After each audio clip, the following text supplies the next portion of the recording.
Hey everyone, Skorn here. This will be the fourth episode of my Beginner's Guide series for Escape from Tarkov. In this episode, I'm going to go over some of the most important external resources that will completely change your Tarkov experience. When I say external resources, I'm talking about using websites, maps, and informational tools. The most important external tool is the Tarkov Wikipedia. Beyond the wiki, there are many other useful tools, such as the official Discord servers to find help and people to play with, Map Genie to learn the map and loot locations, goon trackers to help find the goons, and many more tools that you can find online to help learn about Tarkov and completely change your game experience. The first tool that I'm going to cover is the Tarkov wiki. I know you're probably thinking that you can ignore the wiki, and in most games that's true enough, but Tarkov is a completely different beast and I can't vouch for it enough. When I first started playing Tarkov, I learned with nothing more than the Wikipedia and a few YouTube videos for help on quest locations. The wiki is by and far the most reliable way to get accurate information about your quests, and just as importantly, information on your loot. Using the wiki is the fastest way to learn if an item is useful to you or not. You can check to see if it's used in a quest, if it's used in a hideout upgrade, or used for a barter that you want to do. What I'm doing here in this little video snippet is I'm using the Wikipedia to search up different items to see if they're used in the quests or if they're used for hideout upgrades. You can do this with any item that you find to discover how usable it is or how sellable it is. If you don't believe that you're going to use the item and you're running out of space and you don't see that it's used for a quest or a hideout upgrade, this is one of the immediate things that will let you know that you can probably let go of the item unless you're going to immediately use it. If the item is a barter item, you also have the option of storing it in your scav junk box and then selling the items on the flea market once you hit level 15, or using the junk box to just store the items until later. So now that you've used the Wikipedia to see if an item is useful to you or not, and you want to know if you should be selling it or saving it for the flea market, the easiest way to go is to tarkovmarket.com and then check the prices there. So if we go to the Tarkov market and we search an item, like let's just take the Shishrillo ceiling foam as example, we can see that its average price has been 30,000 and that its sell to trader value is 22,000. So if your fee for posting this is around 6,000, it's better to just sell it to the therapist right away instead of holding on to it. And this is why the Tarkov market is a really useful tool, especially for newer players. One of the favorite tools in Tarkov for all of the users has to be MapGenie.io. This is an interactive map that is incredibly useful. You've probably seen in my other videos that I use this to generate a lot of my screenshots, and this may look sloppy, but you can use the hide all button here on the side to turn off all of the icons. You can do things like turn on the spawn points and check if it's a regular spawn point for a scav or if it's a spawn point for a PMC just by hovering over it. You'll see that the PMC icons or spawn points are marked with the PMC here, and the regular spawn points just say spawn point, and this is where the scavs will be spawning. You can also turn on the default scav spawns, and you can see that these are where the scavs will cluster on the map, as well as some of the item boxes. So let's say you are specifically trying to loot filing cabinets, you could turn just the filing cabinets on in the match, and you can see exactly where those are. You can even click on them, and occasionally people will have screenshots posted of some of the loot locations. So if we flip through some of these, you'll see that they actually have attached screenshots to show you where some of these items are, just to show you in-game where they might be. The next tool that we're going to take a look at is the tarkov.ashron.dev ammo chart. If you take a look at this ammo chart with all of the ammos turned on, it's going to be incredibly confusing and borderline unreadable. So to give you an example to break down how the chart works, we're going to take a look at the 7.62x39 bullet and then some shotgun rounds after this. As you can see, the chart is organized from class 0 to class 8 armor, even though class 7 and 8 armors don't exist, and neither do class 0 or class 1 armors. And then the damage on the bottom is sorted from 0 all the way to 300. If we take a look at this first bullet here, the HP round, we can see that it has 87 damage. This dotted line indicates that if it does more damage, it's to the right of that dotted line, that an unarmored shot to a thorax, so long as it does its full damage, will instantly kill a target. Now, if you're at farther range and there's some damage drop off, your bullets might not do full damage, and obviously if they hit an armored target, your bullets aren't going to do full damage either. But the HP round is the only 7.62 by 3.9 round that can one-tap somebody to thorax. Now the second dotted line here, this is the damage that indicates if you hit somebody in the head that they'll die. On this chart here, you'll see MIAP is the highest at the top. This is because armor penetration is 58, and you can see that if there was an imaginary dotted line here, that this would be at 5.8 on the class between 5 and 6.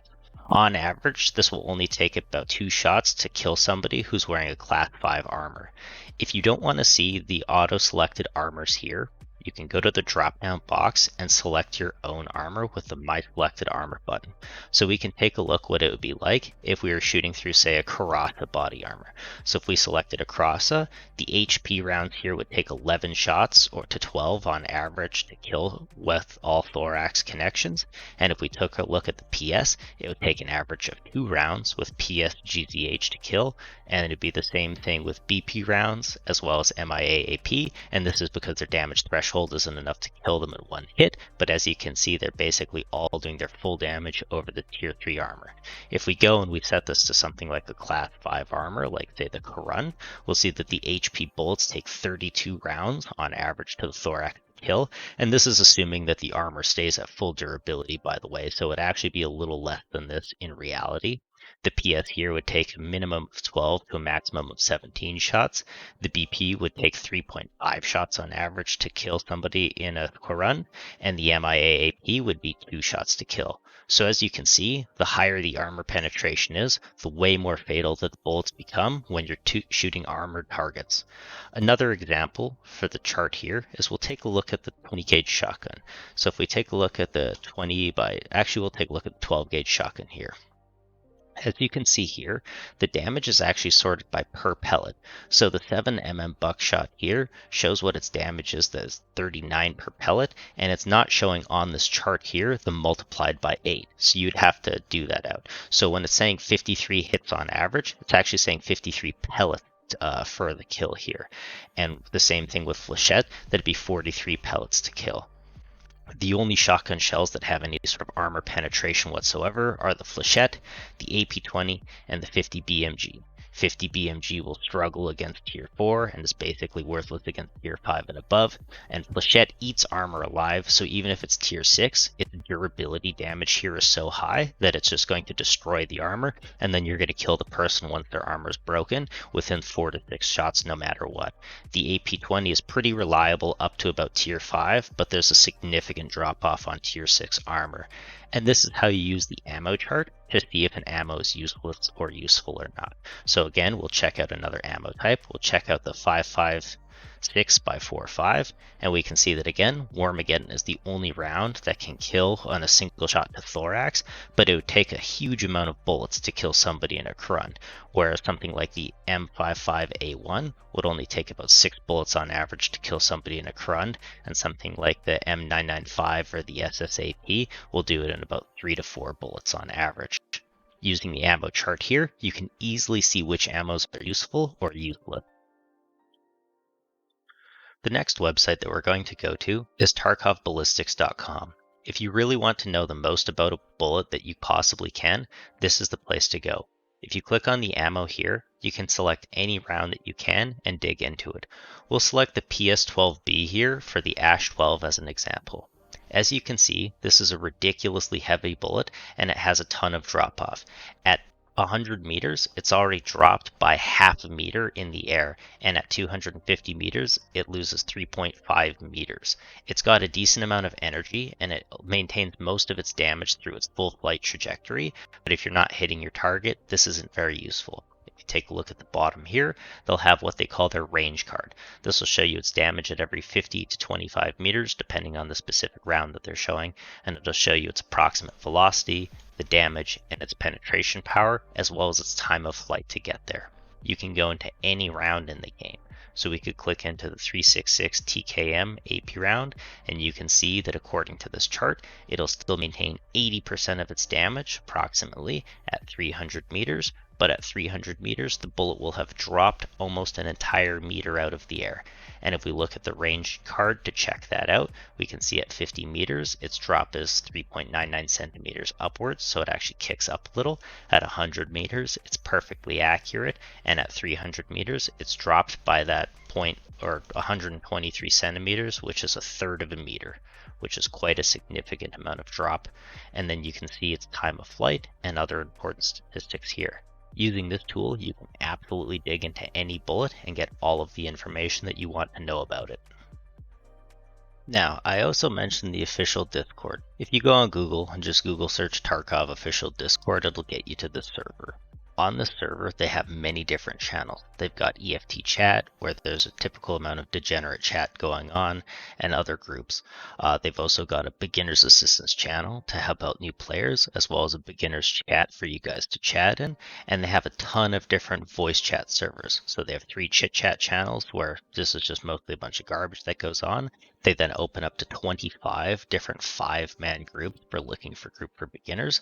They then have groups for every specific map. So if you wanted to find a group for reserve, they've got looking for group reserve, looking for group woods, labs, interchange, custom, lighthouse, shoreline, factory, and then even if you're looking for a specific amount of people, they've got duo teams, trio team voices, quad channels set up, so only 4 people can join these channels. Trio voice, only 3 people can join each channel, and then it capped out. Like if I tried to join this channel, sorry, this channel's full, and you could just sit there. And they also have looking for group channels that you can go and request to play with people. So if we scroll up here, they have a looking for group channel. Where is it here? Oh, here it is in the group search. So in the looking for group, you can request people, see hello, searching for Hungarian players to play together, and there's tons of useful people on the server. If you even wanted another server from here, you can always request Sherpa Hub info, and this will give you the exclamation Sherpa Hub. We'll send you to the Sherpa Hub, where on this server, you can join this server, and you can specifically request for help from Sherpas. What a Sherpa is, it's an experienced player who's ready to help out a newer player, and they have tons of different groups here. They're always willing to help people out, and just a ton of information. This is a really useful place to check out for the Discord servers, and is a great place to meet new people to play Tarkov with. One of the tools that was recently sent to me to check out is tarkov-time.atom.id.au. This is the Escape from Tarkov real-time in-game time translator. It'll show you the first raid slot as well as the second raid slot.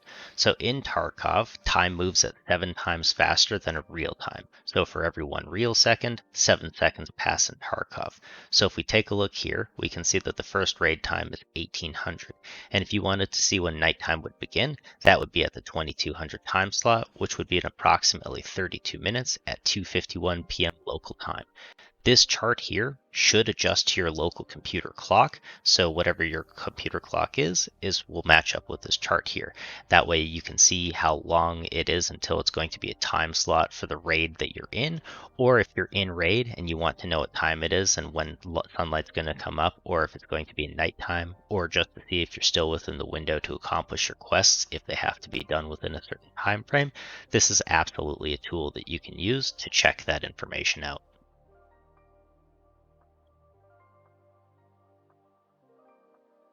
The last tool that I'm going to be showing you is goontracker.com.